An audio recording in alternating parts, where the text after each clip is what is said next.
Toreto toba auso nasiro dole faka hawasilalenji sodika arkalachu dinan harmamuran harka kanu dinan harka muran sanyi balle sudaf isa gara bintu dana damsun gochi afanama hindubanes edukan jalqabarratti koongiresiin federaalaa oromoo qaamoleen mootummaa mana hidhaa fi mana jireenyaa keessaa lammiilee gadi baasuun ajjeechaa irratti raawwatan seeratti dhiyaachuu qabu jee paartiin koongiresii federaalaa oromoo ibsa amajjii 18 bara 2022 baaseen waggoota muraasaa asitti ajjeechaan suukanneessaa oromiyaa keessatti akka malee gocha baratamaa ta'aa jiraachuusaa na yaaddesse jechuun oromiyaa godinaalee adda addaa bakkeewwan ajjeechaan hidhattoota mootummaatiin itti raawwatame eeruudhaan yaadachiisa. qellam wallaggaa magaalaa Dambidollootti addabaabaayii irratti baasuun dargaggoo Amaanu'eel Wandimmoo ija hawaasaa duratti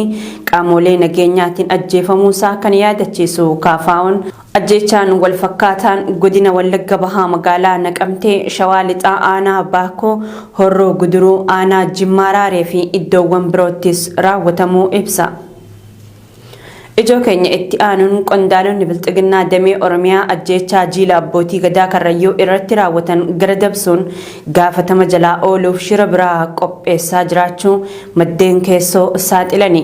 Ajjeechaa abbootii gadaa karrayyuu tuuta gadaa michillee hordofuun koreen dhimmicha qoratuuf dhaabbatee ajjeechaan sun ajaja mootummaa naannoo oromiyaatiin kan raawwatame ta'uu mirkaneessuusaa maddeen keessoo sirnichaa oromiyaa miidiyaa neetworkiif ibsuun gabaasnee turre. Dhugaa kana awwaaluuf gareen Shimallis Abdiisaa Fiqaaduu Tasammaa Awwaluu Abdii fi Araarsaa Mardaasaa Kaadiree Aanaa Fantaalletti ajaja dabarsuun shira xaxaa jiraachuun dhaga'amee jira.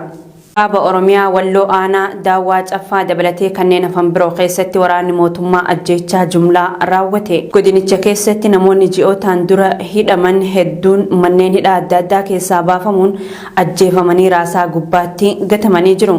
Isaan ajjeefaman maatiin akka hin awwaallanne hidhattoota mootummaatiin dhoowwamanii jiraachuu maddeen keenya garasii Oromiyaa miidiyaa neetworkitti himanii jiru.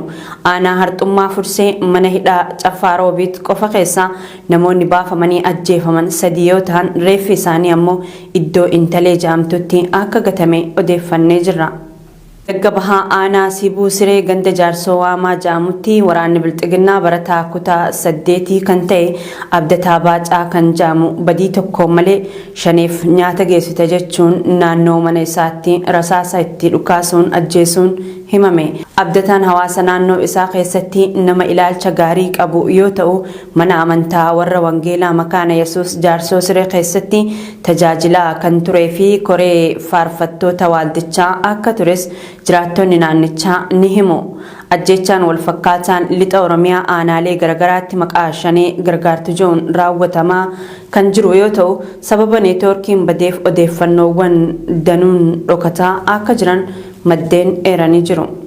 Bilxiginnaa damee Oromiyaa Adaamaatti taasifamaa jiru irratti wal dura dhaabbannaan guddaan uumamuun dhaga'ame. Waltajjiin gamaagama hojii mootummaa fi paartii jedhu kan magaalaa Adaamaatti taa'amaa jiru irratti dabballoota bilxiginnaa damee Oromiyaa fi qondaalota sirnichaa gara gadii gidduutti wal dura dhaabbannaan guddaan uumamee akka jiru maddeen keenya keessoo sirnichaa Oromiyaa miidiyaa neetworkiif himanii jiru. Ka'umsi wal dura dhaabbannaa dabballootaa kun dhibdee keessoo sirnichaatti babal'ataa dhufee fi saamicha qabeenyaa hoggansa sadarkaa naannootti neetworkiin ijaaramee taasisaa jiruu fi komii ummataa dabalaa dhufee akka ta'es beekameeti jira. Waraana adeemsifamaa jiru keessatti loltoonni bilxiginnaa 200 caalan ajjeefamuu Afrikaan Confidential gabaase.